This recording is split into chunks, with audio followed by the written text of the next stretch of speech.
அருகம்புணரி அருகே அரசு பேருந்து மோதியதில் பால் வாங்க வந்த தங்கை உயிரிழப்பு. அக்கா கவலைக்கிடம். உறவினர்கள் தேசிய நெடுஞ்சாலையில் சாலை மறியல். கோவில்பட்டியை சேர்ந்த பழனியப்பன் ரேணுகா தம்பதியினர் மகள் கவிப்பிரபா, சாதனா இருவரும் ஊருக்குள் இருந்து பால் வாங்க இருசக்கர வாகனத்தில் வந்துள்ளனர்.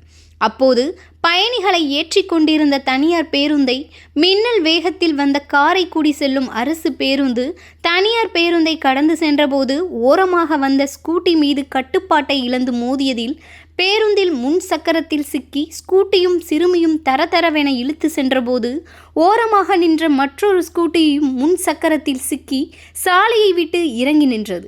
இதில் சாதனா உடல் நசுங்கி சம்பவ இடத்திலேயே உயிரிழந்தார். மேலும் தற்போது உறவினர்கள் தேசிய நெடுஞ்சாலையில் சாலை மறியல் போராட்டத்தில் ஈடுபட்டதால் சுமார் 1 மணி நேரமாக நீண்ட வரிசையில் வாகனங்கள் அணிவகுத்து நின்றன.